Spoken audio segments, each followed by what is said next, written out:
인 거예요. 되게 상당히 극단적이에요. 그래서 상처받을 분도 있을 거고 상처 안 받을 분도 있을 거예요. 그렇지만 제가 왜 이렇게 서두에 이런 얘기를 쭉 하는 이유가 저는 이공계 출신이어갖고 구분하는 걸 잘 표를 만들어서 하는 걸 되게 좋아해요. 그래서 표를 만들어서 쭉 설명하는 거예요. 성경 66권 안에는 다양한 얘기가 다 들어있어요. 하나님의 언약의 성취에 관한 얘기도 하지만 각 개개인의 삶의 영역도 들어있어요. 근데 이거를 다 섞어서 보면은 이것이 하나님의 언약인 것 같고 저것이 하나님의 언약인 것 같은 느낌이 상당히 들 때가 많아요. 제가 이제 조금 도전적인 얘기를 해볼게요. 여태까지 그렇게 생각했던 분들이 있다라면 오해하지 마시고 드시기 바랍니다. 혹시 무지개, 하늘의 무지개에 떠 있는 걸 보면 뭘 생각하시나요? 우리 집사님, 내가 기도하고 왔어. 막 눈물하고 하나님 내 기도 들어주십시오. 막 기도하고 나와서 하늘에 있는 무지개를 보면 어떤 생각 드세요? 어떤 언약이요? 그게 나의 기도의 제목과 응답하고 밀접한 관계가 있나요? 없나요? 전혀 없죠. 그러니까 우리는 하늘에 있는 무지개를 보면서 하나님께서 다시는 물론 심판하지 않겠다라는 것이 무지개의 언약이에요. 노아의 언약이에요. 그래서 우리가 언약을 얘기할 때 4개의 언약을 얘기하거든요. 거기에 노아의 언약은 빠져요. 4개의 언약은 첫 번째 아브라함의 언약이고 두 번째는 모압 언약. 신명기 30장. 그 다음에 세 번째 다윗 언약. 사무엘 7장. 그 다음에 새 언약. 아까 우리 예레미야 31장 읽었죠. 이 총 4개의 언약이 아주 중요한 언약이에요. 이 언약의 핵심이 무엇일까요? 이 언약의 핵심이 무엇일까요? 이 언약을 다 공부해 보면은 딱 2 단어가 나와요. 메시아닉 킹덤과 메시아. 이 2 라인밖에 없어요. 2 라인. 이 2 라인에 의해서 모든 것들이 성경이 정리되는 거예요. 정리가 되는 거예요. 그래서 우리가 성경을 공부하면은 저는 조금 출신 성분이 좀 이런 쪽이어갖고 죄송해요. 한쪽에 이제 구속사가 있어, 구속사. 그 다음에 언약. 이 2 가지가 있어요. 이거는 제가 임의로 분리해 놓은 거지만 실은 성경은 이것은 다 어떻게 되어 있다? 섞여져 있다. 섞여져 있는 거예요. 자, 여기서 이제 구속사 들으면 너무 쉬운 단어예요, 우리한테. 무슨 주제냐면 구속사는 누구의 중심이 되는 거죠? 진짜인가요? 구속사인데 예수 그리스도 중심으로 되나요? 하나님이 나를 너무 사랑하셔서 나를 구원한 건 아니고요. 이 문제를 위해서 하나님께서 이 모든 만물을 창조하신 것이 나를 위해서인 건 아니고요. 구속사라는 개념의 특징적인 건 뭐냐면 나라는 중심이 있어. 나. 모든 걸 다 나의 중심으로 모든 걸 성경을 해석하는 놀라운 개념이 있어요.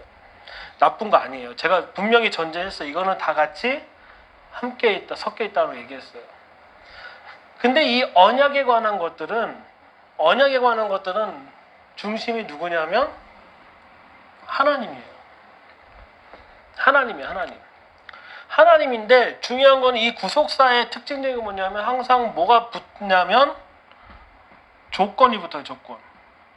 내가 이렇게 하면 하나님 이렇게 응답해 주시고 내가 이렇게 하면 하나님이 응답해 주시고 하는 조건들이 상당히 많은 부분이 있어요. 여기에는 이 언약은 무조건적이에요. 무조건적이라는 얘기예요. 자, 성경의 역사에서 되게 중요한 거는 첫 번째 어느 것을 먼저 보느냐에 따라 나의 삶이 달라요. 물론 다시 혹시나 오해하실까봐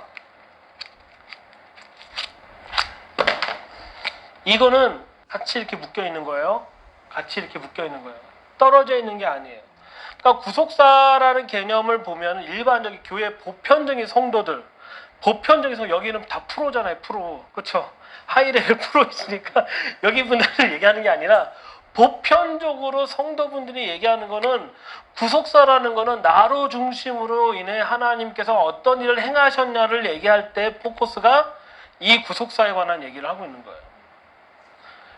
잘 생각해 보시면 하나님께서 나를 구원하시기 위해서 이런 환경을 만드셨고 나를 이렇게 구원하셨고, 하나님께서 결국 내가 보니까 나를 이렇게 변화시키기 위해서 저 악당 같은 사람을 이렇게 날 쳐갖고 나를 이렇게 하셨고 라는 얘기가, 주제가 계속 있는 부분이 바로 이 파트예요. 이 파트인데 이거는 계속적으로 우리에게 주님 오실 때까지 계속적으로 얘기가 되는 부분이에요. 이거를 이제 우리는, 제가 이제 얘기할 때 구속사적인 관점으로 얘기해요. 나를 어떻게 구속했느냐. 근데 이 언약 같은 경우는 전혀 다른 얘기예요. 어떻게 얘기가 달라지냐면, 하나님께서 정말 일하실 것인데 어떤 일을 할 것이냐에 포커스가 있는 거예요. 그래서 이 언약의 핵심적인 건 뭐냐면, 모든 걸 완성하는데 킹덤, 그리고 메시아예요. 메시아. 그러니까 언약이란 자체는 뭐에 집중하고 있냐면, 메시아닉 킹덤과 메시아에게 집중해서 하나님께서 성취하고 완성할 거를 지금 얘기하고 있는 거예요. 그런데 여기 구속사에서 나에게 집중하고 있는 사람들에게 이쪽 단계를 보여줄 수 있는 게이트가 딱 하나밖에 없어요. 뭐죠? 게이트가 딱 있었어요. 여태까지 얘기했는데 이스라엘이에요.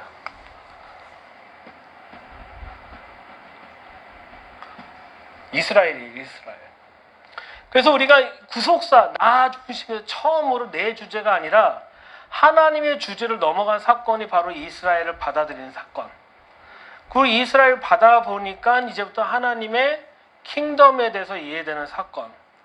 이스라엘 없이 하나님의 킹덤을 얘기하면 다른 킹덤을 얘기하는 사건이 되게 많아요. 그러니까 우리가 이스라엘을 보시는 분들의 특징적인 건 뭐냐면, 자꾸 이 단어 써요. 이 단어. 킹덤이라는 단어를 써요. 명확하게 킹덤이라는 단어를 써요. 이스라엘 안 보는 분들의 특징적인 건 어떤 단어를 제일 많이 쓰는지 아세요? 은혜예요. 은혜. 좀 어떻게 정리가 잘 되시나요? 그러니까 이런 영역들이 있다라는 거예요. 이런 영역들이.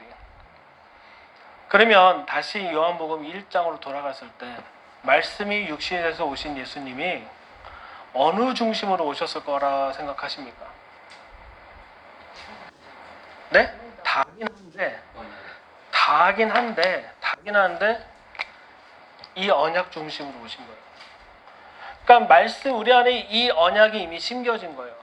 그래서 이 언약이란 자체가 너무너무 중요하다는 사건을 갖고 있는 것이죠. 그러니까 이 말씀은 다 있어요. 다 있는데 저는 오늘 여러분에게 포커스 두고 싶은 이쪽 파트예요. 이쪽을 무시하는 게 아니라 이쪽 파트에 대해서 제가 두고 싶다라는 거예요.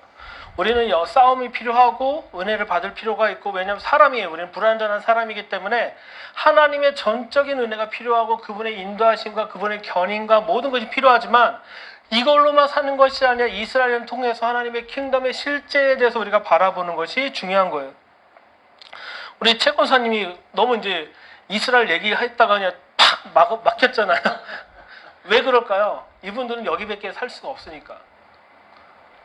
이런 분들에게는 이스라엘 얘기는 나랑 관련이 없으면 얘기는 안 받아들이는 거예요. 차라리 이렇게 얘기해서 받아들여. 이스라엘 축복해도 내가 잘 됐더라 얘기했으면 그러냐? 예전에 2006년도에 제가 기도의 집 사역하는데, 처음 이스라엘 2002년부터 이스라엘 관한 얘기 사역하는데 잘 모르겠는 거예요. 저도 잘 모르니까 시편에 있는 말씀 딱, 이스라엘 축복하면 축복받고 이스라엘 저주하면 저주한다라는 그 말씀 딱 펴놓고 기도해보라. 그럼 기가 막히게 사람들이 기도를 해요. 이름에도 불구하고 기도할 수 있으니까. 그러니까 하나님은 지금 이 시대 가운데 다시 언약에 집중적으로 시키고 있는 과정 속에 있어요.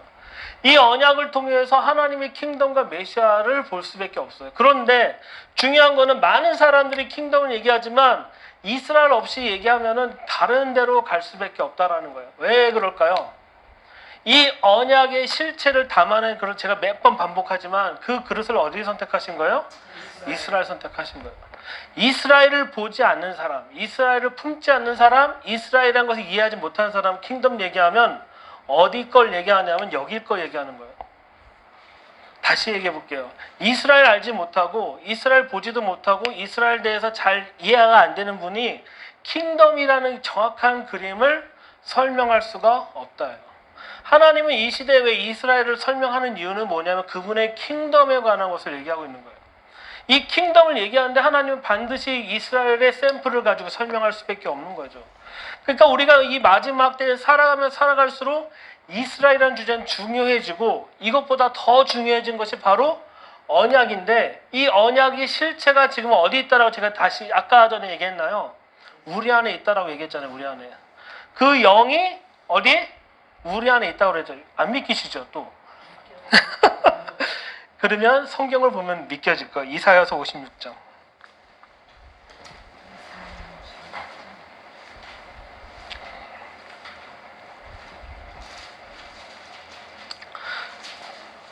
자, 물 좀 마실게요.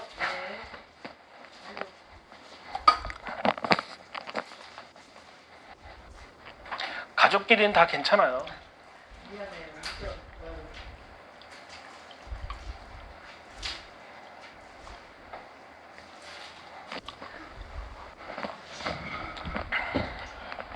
이사야서 56장은 되게 중요한 장이에요. 이사야 56장은 왜 중요한 장이냐면 이방인이기 때문에 중요한 장이에요. 이사야서 56장은 대상이 누구냐면 이방인이에요. 이방인이 어떻게 될 것인지를 설명하고 있어요. 이 이방인에게 얘기하고 있는 것이 이사야 56장이에요. 근데 한번 이사야 56장 1절부터 7절까지 한번 읽어볼까요? 시작. 너희는 정의를 지키며 의를 행하라. 이는 나의 구원이 가까이왔고 나의 의가 나타날 것이라 하셨도다. 안식일을 지켜 더럽히지 아니하며 그의 손을 금하여 모든 악을 행하지 아니하여야 하나니 이와 같이 하는 사람 이와 같이 굳게 잡는 사람은 복이 있는데 여호와 앞에 연합한 이방인은 말하기를 여호와께서 나를 그의 백성 중에서 반드시 강하게 시키라 하신다며 보자도 말하기를 나는 말은 아무나 하지 말라. 여호와께서 이와 같이 말씀하시기를 나의 안식일을 지키며 내가 기뻐하는 일을 선택하며 나의 언약을 굳게 잡는 보좌들에게 내가 내 집에서 내 성 안에서 아들이나 딸보다 나은 기념을 이름을 그들에게 주며 영원한 이름을 주어 끊어지지 않게 할 것이며 또 여호와와 연합하여 그를 섬기며 여호와의 이름을 사랑하며 그의 종이 되며 안식일을 지켜 더럽히지 아니하며 나의 언약을 굳게 지키는 이방인마다 내가 곧 그들을 나의 성산으로 인도하여 기도한 내 집에서 그들을 기쁘게 할 것이며 그들의 번제와 희생을 나의 제단에서 기꺼이 받게 되리니 이는 내 집은 만민이 기도하는 집이라 일컬음이 될 것입니다. 자, 보면 7절에서 뭐냐면 이방인들이 나의 언약을 붙잡은 나의 그 이방인들이 어떻게 한다라는 거예요. 내가 그들을 기쁘게 만든다고 얘기해요. 그렇죠? 기쁘게 만드는 건 이것이 영어로 내가 만든다예요. 그들이 기쁘게 될 거란 얘기는 누가 그걸 기쁘게 만드냐? 하나님께서 그 이방인들, 누구? 하나님의 언약을 붙잡은 자, 그 언약을 가진 자들을 하나님께서 기쁘게 만들어서 뭘로 만드냐면은 그들을 번제 희생에 나의 대안에서 기꺼이 받게 되리니 이 집은 내 집은 만민을 기도하는 집이라 일컬음 받게 될 것이다 라고 얘기하고 있어요. 근데 중요한 건 3절부터예요. 결론은 다 읽었으니까 3절. 여호와께 연합한 이방인이에요. 여호와께 연합한 이방인. 어떻게 하나님과 이방인이 연합할 수 있을까요? 언약밖에 없죠. 예수님 얘기는 이미 결정된 상황이니까 거기는 빼고 그건 이미 베이스니까 더 이상 얘기할 필요 없고 구원받은 걸로만 연합할 수 있을까요? 하나님과의 연합하면 하나님의 계획에 대한 것을 철저하게 이해한 사람이 연합할 수가 있어요. 우리가 하나님과 연합한다는 얘기는 단지 그냥 그분의 백성이 되는 게 아니라 그분의 킹십에 대해서 그분의 계획에 대해서 그분의 플랜에 대해서 확실히 이해하는 사람을 뭐라고 표현하냐면 연합한 자라고 표현하고 있는 거예요. 여기는 다 되는 게 아니라 소수의 사람만이 뭐가 될 수 있어요? 연합한 자가 될 수 있어요. 그러면 저는 집에서 밥하고 있는데 그게 연합이 될까요? 막 그럴 수 있잖아요. 내가 대전에 살고 있는데 어떻게 그게 연합이란 자체는 무엇인가가 되는 게 아니라 그분의 계획에서 내가 동의하고 받아들이는 것이 연합한 자라는 거예요. 하나님은 그런 연합한 자를 불러오시고 함께 하고 싶으신 거예요. 그래서 그분들 속에서 하나님은 성전 삼으셔서 그분의 영이 말씀이 실제가 되는 삶을 살 수 있도록 우리를 인도하고 계시는 거죠. 그래서 나의 안식을 지키며 나를 기뻐하는 일을 선택하며 나를 기뻐하는 일을 선택한다는 거야. 하나님을 기뻐한다는 얘기는 이 구속사적인 관점으로 하나님을 기뻐할 수 있는 게 아니라 하나님을 기뻐하게 한다는 것은 그분의 언약과 그분의 계획과 그 모든 것을 동참하는 삶. 동참이라고 해서 제가 물을 떠갖고 막 하는 게 아니라 동참이라면 그걸 동일하게 바라보는 삶. 하나님이 일하는 거에서 기뻐하는 삶. 이스라엘 백성이 알리아에서 모이는 거에 대해서 정말 내가 10원도 못하더라도 하나님이 일하심에 대해서 기뻐하는 삶을 사는 것이 바로 뭐예요? 동참하는 삶인 거예요. 그걸로 인해서 기뻐하는 삶을 살 때 하나님께서 그 일을 감당하신다는 거죠. 여러분 그 하나님이 일하심에 대해서 기대하고 소망이 있으십니까? 아니면 이 구속사 나에게 무엇인가를 주어지는 거에 포커스를 잡고 있는 거예요. 하나님은 돈으로 움직이시는 분이 아니에요. 왜 제가 얘기하냐면 이게 무조건이 됐잖아요. 여기는 조건이 있는 게 아니에요. 절대 조건이 있을 수가 없어요. 그분은 그분의 방식으로 일하니까. 근데 중요한 건 이거를 누구에게 설명하기 원하냐면 이 조건, 무조건적인 걸 무조건적인 그분의 계획에 대해서 100% 받아들이고 믿어야 되는 삶. 아까 물두멍에서 물을 떠다가 가져간 사람은 아까 순종이냐 믿음이냐 두 개 있을지만 그 계획 안에 들어가서 사는 삶. 이해되시죠? 연회장에 갖다 주는 삶을 살고 있는 삶은 하나님께서 연합하고 기뻐하는 자라고 분명히 얘기하고 계시는 거죠. 그래서 기뻐하며 나의 언약을 굳게 잡는 고자들에게, 여기서 고자들 지금 마음이 아프겠는데, 고자란 단어가 뭐냐면 생명을 더 이상 날 수 없는 상태예요. 하나님이 보시기에는 이방인들은 하나님의 생명을 낳을 수 있는 사람들이에요, 아니에요? 아니죠. 하나님은 분명히 이스라엘 나의 기업이라고 했지만 생명의 근원이란 자체는 뭐냐면 그분의 백성, 그 언약 백성이 계속적으로 생산될 수 있는 사람을 얘기할 때 얘기하는 건데, 이방인은 고자라는 얘기는 하나님의 생명을 낳을 수 없는 사람들 얘기하는 거예요. 그러니까 뭐 실제적일 수도 있겠지만, 그래서 하나님은 이런 사람들을 통해서 나의 언약을 굳게 잡는 정말 천한 이방이지만 누구의 언약을 붙잡는다라는 거예요. 그 언약이에요. 여기서 제가 이렇게 구분한 게 이거예요. 이 언약이에요. 뭐에 관한 언약이냐면 그분이 실제로 이 땅에 오시는 거에 대해서 받아들이는 자, 그분과 영원히 함께 사는 거에 대해서 동의하는 자, 그 언약의 성취가 바로 그분의 킹덤과 메시아에 있다라는 걸 믿는 자가 바로 이방인에 관한 얘기인 거예요. 하나님은 우리 이방인들에게 강요하고 있는 건 딱 하나밖에 없어요. 언약을 굳게 붙잡으라. 연합하라. 근데 우리는 그동안 이 구속사와 언약이 뒤범벅되어 있다 보니까 헷갈리는 거야. 어떨 땐 조건을 얘기하는 것 같은데 어떨 때 조건을 얘기하지 않는 것 같고 막 왔다 갔다 하다 보니까 헷갈리는 거예요. 그래서 제가 여러분에게 아주 심플하게 얘기해 주는 거예요. 하나님의 킹덤과 메시아 무조건적이라는 거예요. 그거는 반드시 그분이 이루실 거예요. 이거에 연합한 자는 이 조건적인 삶 속에서 하나님은 그 언약을 성취하는 과정으로 이어가는 거죠. 대표적인 게 고레스예요. 고레스 칙령은 이 언약의 성취에 있어서 필요하기 때문에 하나님이 쓰신 거지, 이 언약은 그거 없으면 안 된다가 아니야. 이해되세요? 이게 중요한 관점이어야 돼. 우리는 이거가 안 됐기 때문에 이거 안 된다라고 자꾸 생각을 하고 있지만 실은 그게 아니라 이것 때문에 그것이 된 거예요. 하나님은 그런 자들 지금 불러주시고 하나님 그를 통해서 일하고 계시는 거예요. 하나님이 이스라엘을 회복하는 건 당신의 언약 가운데 무조건적이기 때문에 이스라엘을 회복하신 거예요. 그러니까 태양이 지지 않는 영국이 이스라엘을 등졌을 때 누굴 선택해서 대신 미국을 선택한 거예요. 그리고 미국의 블레싱 아메리카라고 해서 미국이 갑자기 그때부터 세계 최고의 강국이 돼버린 거예요. 왜? 하나님의 이 무조건적인 거를 성취하기 위해서는 하나님이 쓰시겠다고 한 거야. 무조건적인 거예요. 그러니까 하나님의 언약적인 관점에서 그분은 그거를 일하시는 것이 하나님의 아주 놀라운 계획이라는 거예요. 우리는 여기 있잖아요. 여기에 삶을 맞춰 살잖아요. 다른 말로 표현해 볼게요. 물두멍에 떠갖고 물을 갖다 주는 동안은 어느 누구도 우리를 못 건드려.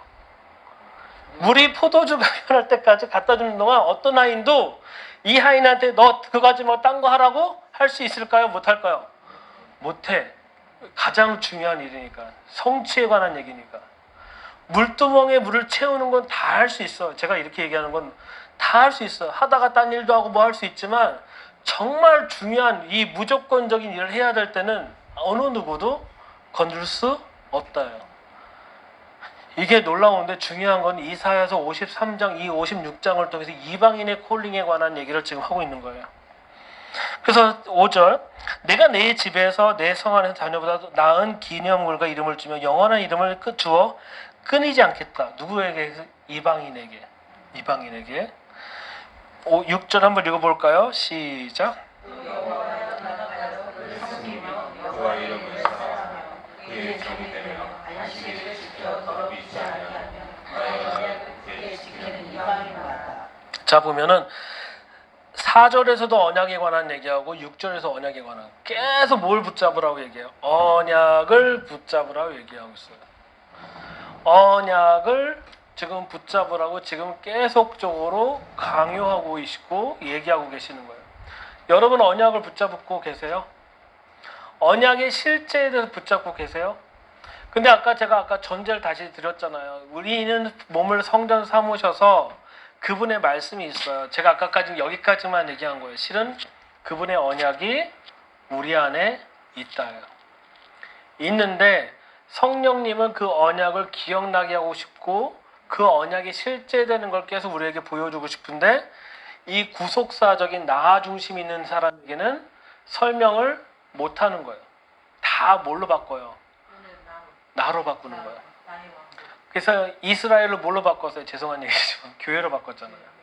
모든 성경적 구절을 다 이스라엘 교회로 바꾸거나 나로 바꾸거나 하는 것들을 계속 하다 보니까 문자적으로 받아들이는 것을 못하게 된 사건이 있었다라는 것이죠. 근데 지금은 이방인의 때예요. 제가 이렇게 얘기하면 되나 모르겠지만 이방인의 때 언약을 굳게 붙잡는 자를 주님은 지금 콜링하고 계시는 거예요. 그런 자와 함께 당신의 성산에 갈 자를 주님이 콜링하고 계시는 거예요. 그래서 언약을 굳게 지키는 이방인마다 내가 그를 나의 성산으로 인도한다고 얘기하는 거예요. 그러니까 언약을 붙잡지 않고는 그분의 성산이 아니면 예루살렘 시온산에 올라갈 수 없다라고 얘기하고 있는 거예요. 여러분의 실제 그 언약은 여기에서 나오는 것이지 여기서 나오는 게 아니라는 거예요.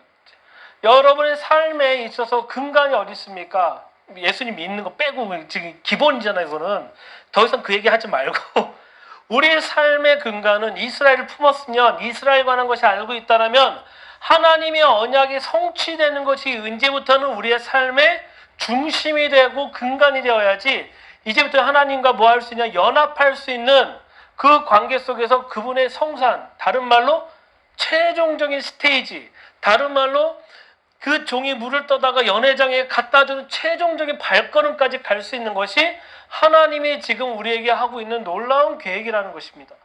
하나님은 더 이상 구속사적인 관점에서 나 중심의 스토리에 집중하는 것이 아니라 이제는 한 단계 더 올라가라. 한 단계 더 올라가서 내가 하고자 하는 계획들을 너희가 봐라 라고 지금 하나님은 우리에게 초청하고 부르고 계시는 과정 속에 있어요. 그래서 보면은 인도하여 기도하는 내 집에서 그들을 기쁘게 한다는 얘기예요. 실은 이 언약을 가진 사람은 기뻐할 수가 없어요. 왜냐하면 물이 포도주로 변하지 않았으니까.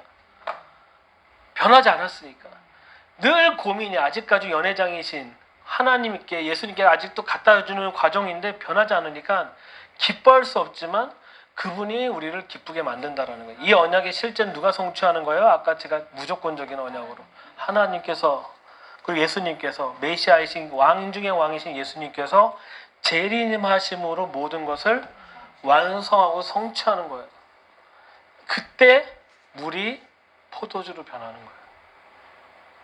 하나님은 지금 이 시즌에 저는 강력하게 그런 마음을 주세요. 왜 이스라엘에 3년 동안 가둬놔갖고 우리 가정이 예배하게 되고 실은 그 전까지는 저 혼자 기타 치고 예배했거든요. 코로나 딱 걸리고 난 코로나 때문에 아무도 이스라엘 못 들어오니까 그때부터 뭐 하기 시작하냐면 내가 이제 피아노 한번 쳐볼게 하기 시작했고 우리 큰아들이 그럼 아빠 나는 베이스 기타 쳐볼게 했고 시온이는 옆에서 그러면 난 카온 드럼 같은 거 쳐볼게 하면서 가족 예배단이 된 거야. 가족 예배단이 되면서 계속적으로 같이 이제 기도의 집 가서 예배를 하기 시작한 거죠. 같이 뭐 중국 기도의 집에 가기도 하고 이제 우리 기도의 집에 가서 예배하기도 하는데 그 단계를 거쳐가면서 뭐 하냐면 계속 하나님의 언약의 성취에 관한 것을 계속적으로 선포하게끔 되는 것들을 경험하게 되는 거예요. 코로나라는 자체는 우리에게 가장 힘든 시간이었어요. 정말 아프신 분들도 저도 걸렸어요. 코로나. 많은 아픔도 있었지만 이 코로나 기간 동안에 나의 성산에 오를 언약을 가진 이방인이 누구냐? 라는 질문을 계속적으로 했던 시즌이 아니었나 생각하고 있죠. 왜냐하면 3년 동안 이스라엘 아무도 못 왔잖아요. 물론 오신 분도 있었겠지만 못 온 분이 상당히 많아요. 가고는 싶은데 못 가니까. 가고는 싶은데 못 오는데. 근데 이 기간 동안 하나님께서 우리를 다시 한번 정결케 하고 정렬하게 하는 거예요. 더 이상 이런 관점으로 오지 말고 언약을 가지고 나에게 올라와라 라고 하시는 것이 하나님의 지금 이 시대에 우리에게 프로포즈하고 있는 거라고 생각을 들고 있어요. 더 이상 이스라엘 중요해요. 제가 이거 이스라엘 무시하는 게 아니라 이걸 뛰어넘어 그분의 언약의 성취에 대해서 가져올 자가 누구냐. 하나님은 지금 이런 삶을 콜링하고 부르시고 있는 과정 속에 있다는 것을 저는 확신하고 있습니다. 왜냐하면 그런 자들에게 7절에 보면 내가 그를 나의 성사로 인도하여 기도하는 내 집에 그 성전이죠. 집에서 그들을 기쁘게 한다라고 얘기하고 내가 그들을 기쁘게 만들겠다라고 얘기하고 있는 거예요. 기쁘십니까? 하나님의 언약이 성취되는 것 때문에 기쁘십니까? 그분의 언약이 성취되면 아까 19장 요한계시록 19장 혼인잔치처럼 너무 기뻐서 미칠 거예요. 왜냐하면 물이 포도주 변했으니까. 종 한번 생각해봐요. 물이었잖아. 주고 도망가려는 그 순간 맛있네라니까 깜짝 놀랐을 거 아니에요. 맛있네 하고 하니까 깜짝 놀랐을 거 아니에요. 진짜네 하면서 기쁘게 만들었던 그 사건. 저는 첫 번째 성도가 아닌가 싶어요. 그 종이. 그 사람이 아마 스테반 집사가 아닌가? 아무튼 별 생각을 다 해보지만 정말 그 기쁨을 말씀이 실제가 되는 기쁨을 누렸던 그 종의 마음이 느껴지지 않으세요? 예수님이 이 땅에 재림하셨을 때 우리가 그 종됨으로 실제를 보는 거에 대해서 기쁨을 누릴 준비가 되어 계십니까? 하나님은 그런 자를 지금 부르시고 콜링하고 계시는 중이에요. 하나님은 지금 그런 자를 통해서 이 무조건적인 언약의 삶을 살 수 있도록 해주는 거예요. 이 무조건적인 언약은 나의 믿음에 아주 강력한 기반을 다지게 하는 거예요. 어떤 누구도 사단도 이거를 건들지 못해요. 사단은 이거 갖고 장난칠 수가 없어요. 절대. 왜냐하면 하나님이 반드시 이룰 거니까. 무조건적인 언약을 보는 사람은 사단의 스토리의 마지막 마침표도 알아요. 끝나는 거. 근데 여기에 있는 사람은 사단이 제일 건드기 좋은 사람들이에요. 계속 컨디션이란 자체가 많으니까. 근데 이 컨디션을 초월하는 사람이 있어요. 그런 거 있잖아요. 우리 셋째 아들 얘기할게요. 우리 셋째 아들은 형들이 살짝 똑 찔르면은 막 이래 그냥. 막 울고 막 그러면 첫째가 재미있어서 찔러보고 둘째가 찔러보고 최종적으로 막내딸이 한번 찔러보면 맨날 반응이 격하게 나와. 너무 재밌어. 누가 재밌냐면 첫째도 재밌고 둘째도 재밌고 넷째도 재밌는 거야. 당사자는 어때? 괴롭죠. 그런데 실은 사단의 전략은 그거예요. 찔러보는 거야. 사단은 우리 죽이는 거에 관심이 있을까요? 없을까요? 네? 있을까요? 없을까요? 관심 있을 것 같으세요? 없다고 말씀하신 거죠? 유도심을 하는 거야. 걸리지 말아야지. 질문해야겠다. 사단은 실은 우리 죽고 사는 문제에 관심이 없습니다. 왜? 이미 언약을 맺은 백성인 우리는 그분의 십자가 사건을 구원받은 우리는 영생과 부활이라는 명확한 정답이 있어요. 정확한 정답이 있어요. 내일 죽어도 이틀 뒤에 죽어도 10년 뒤에 죽어도 우리는 어떤 시간에 살고 있냐면 하나님의 영원한 시간에 살고 있는 영생이라는 것이 명확하게 있어요. 저는 다마스커스 게이트 지날 때마다 다마스커스 게이트 볼 때마다 놀라는 것이 있어요. 세속 유대인은 절대 거기 안 가요. 왜냐하면 아랍 사람들의 상권이고 아랍 사람들이 가장 많이 살고 있는 지역이니까. 세속 유대인은 죽을까봐 절대 안 가요. 제가 다마스커가 친한 유대인이 있어요. 세속 유대인인데 나 다마스커 가서 장 보면 거기서 오징어도 살 수 있고 문어도 살 수 있고 막 그런 얘기예요. 아 그건 기가 속깃한데 죽을까봐 못 가는 거야. 근데 거기를 맨날 가는 사람들이 있어. 세속 유대인들이? 아니요. 종교인들. 종교인들은 상관없어. 밤이든 낮이든 24시간 늘 그 길을 가요. 왜 그럴까요? 종교인은 부활을 믿어요. 어차피 죽어도 부활할 거. 그래서 어디다 무덤을 많이 만들었어요. 감람산에 무덤을 엄청 만들어요. 왜? 메시아가 오면 부활할 거라고 믿으니까. 자, 질문이에요. 여러분 영생과 부활에 대한 확신이 있으십니까? 대답을 안 하시네. 영생과 부활에 대한 확신이 있으십니까?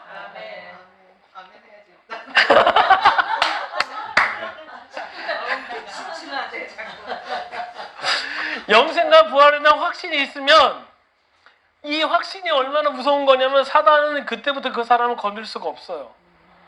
뭐 찔러도 뭐 나는 죽지도 않는데 뭐 찔러봐, 괴롭혀봐, 괜찮아. 나는 결국 이분이 완성할 거 갈 거야라고 이제부터 그걸로 건들 수가 없는 거예요.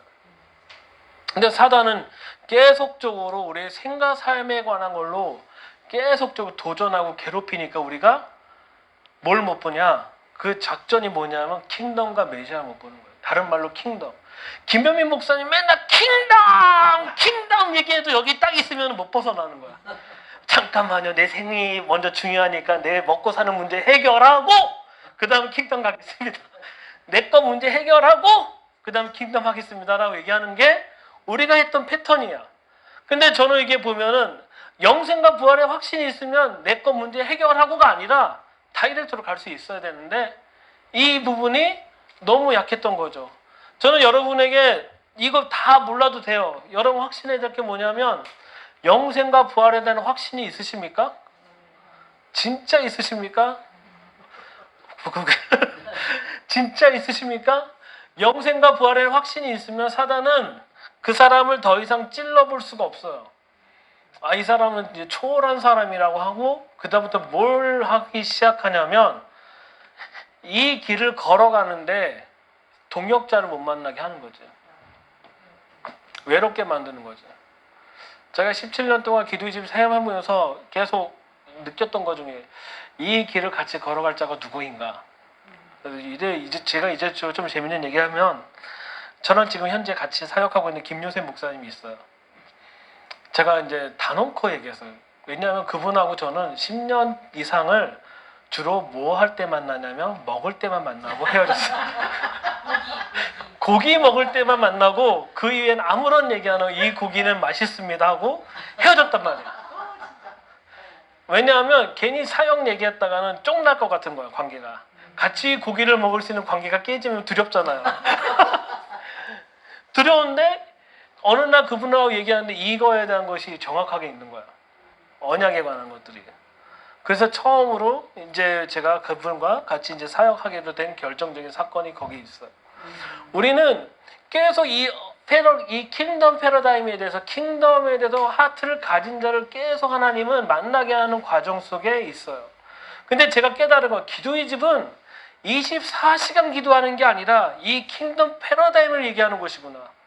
이 메시지를 뿜어내서 이것을 받아들이고 살아낼 자에게 깃발을 들고 서 있는 거구나. 근데 저는 그동안 이걸 이해를 잘 못해서 24시간만 하려고 맨날 내 생물 만들려고 작전, 예배하는 사람 만들 작전 막 했었지만 결국은 뭐에 관한 거였냐면 메시지 싸움이었다라는 거예요. 마지막 때는 저에게 강하게 주셨던 거는 뭐냐면 메시지 싸움이에요. 메시지. 너희가 이 메시지를 갖고 있느냐, 어떤 메시지를 갖고 있냐 싸움이 달라진다는 걸 주님께서 지금 얘기하고 있는 것이죠. 지금 여러분에게 제가 이 얘기하지만 이 얘기하기까지 제가 얼마나 바닥에서 굴러봤겠어요. 그렇죠? 막 이상한 얘기도 해보고 막 그냥 이상한 얘기도 해보고 막 토라 포션 막 얘기하고 막 비나스도 얘기해보고 안 해본 거 없겠죠. 안 해본 거 없는데 결국은 하나님 이 과정을 통해서 당신의 실제적인 계획들에서 깨닫게 했던 거라고 생각합니다. 다시 한번 여러분에게 질문하자면 이건 정말 중요하기 때문에 제가 몇 번 질문해요. 영생과 부활에 대한 확신이 있으십니까? 아멘. 이 안 믿겨더라도 믿어보십시오. 자, 날이면 날마다 오는 게 제가 약을 파는 거예요. 약장사예요. 언약장사. 아 근데 저기 네, 질문이 하나 있는데. 네, 그러면 저 언약을 믿는 사람들 네. 어떤 경우가 있어도 그 언약을 믿는 사람들은 선택받은 사람들이에요? 아니요. 아니에요? 여기는 근데 왜 이렇게 못 알아들어? 치킨 반 후라이드 반이에요. 양념 반 후라이드 반이에요. 제가 좋아하는 표현이에요. 우리는 치킨을 먹을 때마다 그걸 고민해요. 양념을 먹을지 후라이드를 먹어야 될지. 우리는 짜장면 시킬 때마다 짬뽕을 먹을지 짜장면 먹어야 될지. 늘 하나만 시키면 후회해. 아, 괜히 이거 시켰다. 신은 난 짜장면 먹고 싶은데. 왜냐하면 저는 이제 장로교에서 쭉 자라왔어요. 장로교에서 쭉 자랐는데 장로교의 가장 강한 교리가 뭐냐면 예정론이에요. 하나님이 만세전부터 선택했다야. 근데 알미니안주의는 그게 아니라 내가 선택한다야.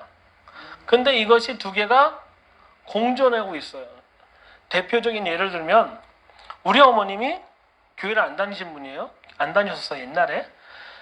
제가 7살 때 너무너무 힘드신 상황 속에서 여러 가지 집안 문제나 어려운 문제가 있어서 아버지가 그때 당시에 어렸을 때 교통사고 당하시고 너무 힘드신 상황 속에서 교회를 가려고 하는 게 아니라 이제 병원을 가려고 버스를 타셨는데 이 버스가 교회로 가는 거예요. 근데 어머니가 타신 버스가 무슨 버스냐? 교회 버스를 타신 거예요. 그리고 수요예배 그 버스인 줄 알고 타신 거예요? 시내 버스인 줄 알고 타신 건데 자연스럽게 본인 자리에 앉아갖고 본인 자리에 앉으셔서 버스가 멈췄는데 사람들이 다 내려서 교회로 들어가더래요. 그러면 이상해야 되는데 그 교회 수요예배 다 들어가셔서 예배드리고 예수님 만나서 영접하고 구원받았어요. 그날이에요? 그날에. 이야. 자, 여기는 그러면 우리는 이건 설명할 방법이 없어요. 그래서 우리 어머니가 그런 성령 체험하고 난 다음에 어떤 일이냐? 복음을 전해서 우리 가족 그러니까 시댁이죠. 시댁 우리 할아버지 라인들에게 복음을 전했는데 그분들이 복음을 받아들였을까요? 안 받아들였어요. 하나도 안 받아들였어요. 그래서 우리 어머니 낙심한 가운데 어머니 가족 라인에게 그냥 툭 던졌어. 그분들 받아들였을까요? 받아들였죠. 받아들였어요. 그래서 여기서 양념이 됐고 여기는 후라이드가 된 거예요. 그래서 우리 어머니 쪽에서는 다 구원 받으신 분들이 명성교회에 뭘 여러 가지 문제가 있긴 하죠. 명성교회 장로님 되고 권사님 되셨어요. 우리 집안은 점점 망하는 과정이 있죠. 망했죠. 망했는데 저 같은 사람 하나 딱 나타났네. 자, 이거에 대해서 정답은 없다라고 생각해요. 선택하느냐, 선택받았느냐가 아니라 하나님의 역사 속에서 우리는 이거를 표현할 방법이 없다. 하지만 신학자들은 표현하고 싶지만 저는 그냥 양념 반, 후라이드 반, 짜장면, 짬짜면이다라고 생각을 해요. 아니 근데 그 말이 사실은 좀 어려워요. 왜냐면 우리가 보통들 이렇게 기독교를 이렇게 뭐 받아들이고 안 받아들이고 지금 어머니 같은 경우 선택받은 것 같거든요. 네. 그냥 들어가자마자 그렇게 그쵸. 됐으니까. 그리고 외가댁도 그냥 듣자마자 그렇게 됐다. 아니요. 그분들이 이제 선택하신 거예요. 과정 속에서. 그러니까 그렇게 됐다라는 얘기들을 많이 하는데 지금 이 같은 경우 지금 우리가 이스라엘을 두고 이스라엘을 받아들인다, 안 받아들인다. 근데 얘기를 듣자마자 이스라엘이 마음에 확 들어왔다. 그건 좀 선택받은 것 같지 않아요? 그렇죠. 인생이 고생을 덜하죠. 자, 아니 그래서 자